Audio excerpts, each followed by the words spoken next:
nation. So that means any language that we indigenous people speak, they are considered as the languages of Nepal, with the Article 6 that ensures that talks about the languages of Nepal. And that is one of the foundation to recognize all the indigenous languages. And Article number 7 of the Constitution talks about the languages of the official businesses.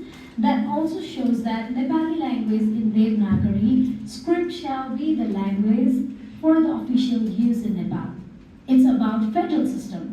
But in terms of, because Nepal has federal system, we have 3 tiers of government, the federal, provincial, and the local government. So Nepali language in Devanagari as the official language is in terms of the federal level. But however, there are also provision, and it says a provision made by provincial law determine one or more languages of the nation spoken by the majority people in that province, in addition to Nepali language as the language of official business and province of the province. So that's one of the reasons the Bagmati province, we have 7 different provinces in Nepal, and Bagmati province, you're in Bagmati province. So in the Bagmati province has also made one of the law that ensured that Nepalbhasa and Tamang can be used for the official purpose.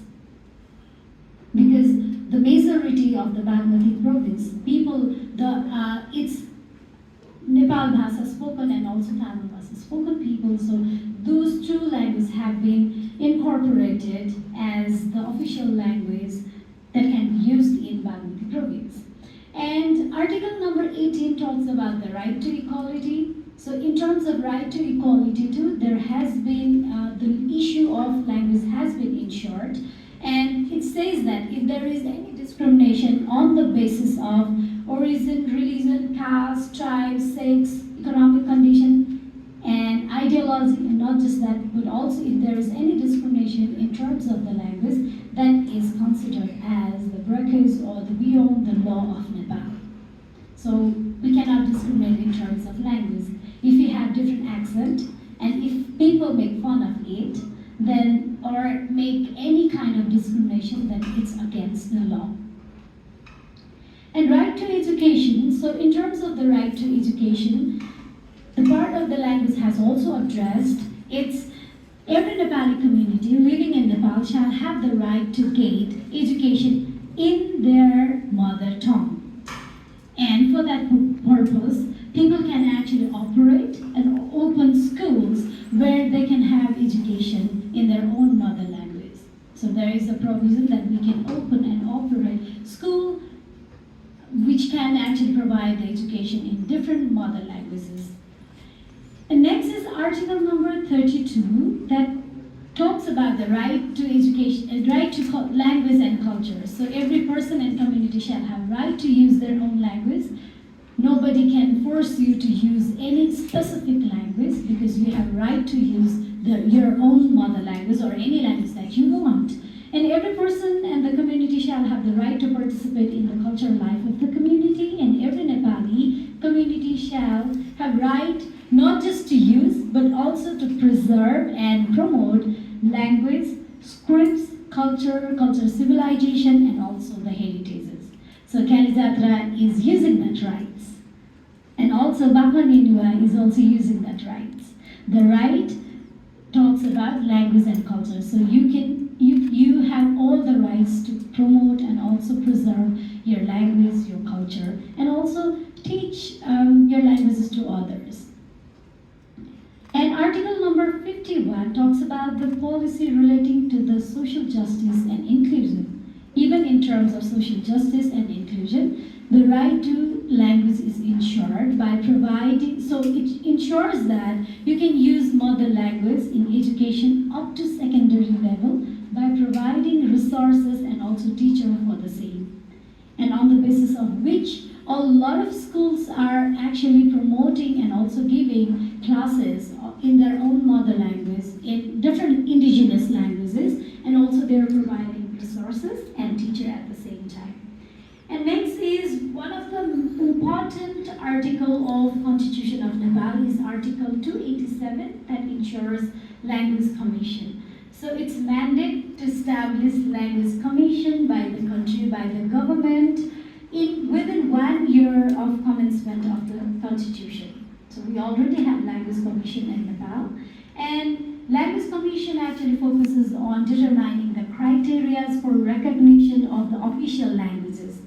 It recommends the government of Nepal in order to find the measures for protection, promotion, and also development of different languages. And it also reports the potential use of languages in education and official communication. So the government of Nepal, the federal government of Nepal, gets the information from the Language Commission. Language Commission is actually responsible to actually give the right advices to the government so that the languages of Nepal are actually preserved and also promoted. And on the basis of the Constitution of Nepal, it has also different articles, and that ensures the autonomous right of province and also local government. In terms of the autonomous right of the province, there is also a point. Out of 21 points, 1 point is regarding language.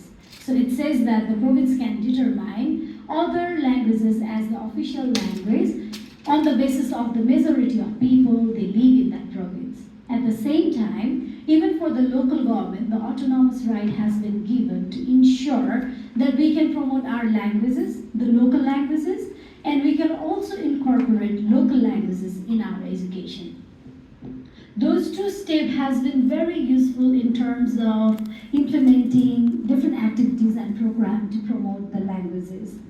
So key legal instructions and the bodies that has been made in Nepal so far is one is Language Commission Act that was promulgated in 2017, and that details information and also function and also duties and power of the commission. So which I have already told you, it's advisory team that actually gives advice to the government for the promotion of the language. And the next is Education Act and Regulation. Education Act and Regulation has also played important role because that has ensured the provision for mother tongue based multilingual education, MTB-MLE. So this is also one of the important legal framework that has helped to promote our languages. And next is Local Government Operation Act. So it empowers local level government to make decisions regarding the use of local languages in education and also local official communication in line with provincial and also federal government. These are some of the legal instruction that has formed so far, and also policy. The policy that has been formed so far focuses on multi-tongue based multilingual education, and also it's also about the official use of languages in the provinces and also local level government. So these are some of the activities that has been ensured by the policy and also legal framework by the Constitution of Nepal, and also by the different laws that has been made in terms of province and also local government. So now let me focus into Kathmandu now. So as I represent the local government of Kathmandu, metropolitan city, you're not in Kathmandu, you're in Lalitpur, the neighboring city of Kathmandu metropolitan city. So Kathmandu metropolitan city has been promoting our local languages, especially Nepalbhasa, and also our scripts in different forms. The first is, as the province has also included Nepalbhasa as the official language, Nepalbhasa is used as the official language in Kathmandu metropolitan city too. But we have huge challenge, and that challenge is a lot of people, they don't find it comfortable to use or write Nepalbhasa. They find it really hard to write, even if they have to write a single sentence in Nepalbhasa and give that letter to the government, they find it really hard. So it's not just about the legal framework, it's also about the community approach. We have been talking about a lot of legal approaches, and I must say Nepal is very progressive in terms of preserving languages when we see the policy and the legal framework. But where do we lag? The major point is people are not that comfortable using Nepalbhasa these days or any indigenous languages. And that's not just because of the family structure or the family dynamics. It's also because of, we can say that it's a long-term impact that we see today, and it's the impact of not today's policy, but the policy that was promulgated way back, which promoted multilingual nation. But what I see is, as policy has ensured there is a space to use the languages, but at the same time, it's very important that we bring the awareness in the grassroots level. A lot of schools still says that if you use any other language than English, you will be punished. Punishment of 5 rupees every day, for example. But we have also requested all the schools not to prevent children from using any languages, their mother languages. Don't restrict them just in using English. That's one of the steps that we have taken. And if there is any complaint saying that this school is actually prohibiting in using this language, then the school will be, they will come under the law. That's one of the steps that we have taken. And the next is, we have local curriculum, and the local curriculum is in local language. That means local curriculum in Nepalbhasa. And because of that, children are actually learning Nepalbhasa and also our different cultural activities, different festivals in schools. And that has not just helped them to learn language, but also learn different cultural activities and bring the ownership towards the festivals, the culture of the Kathmandu. For example, Hindu Jatra is one of the biggest festivals of Nepal. You can imagine as the street festival, where you will see a lot of mass dance, a chariot, music, and a lot of things. But when we give them public holiday in the Jatra, children, they don't know what the public holiday is for. But because we have incorporated local curriculum and they also learn about the Jatra's festival in school, they actually know, okay, this is about Indra Jatra, this is the reason we're getting holiday. And if they see any activities related to Indra Jatra, they can actually relate, they can actually have the feelings of ownership, and they can actually have the sense of belonging, which is very much important when we talk about promotion and preservation of language and cultures, and also script.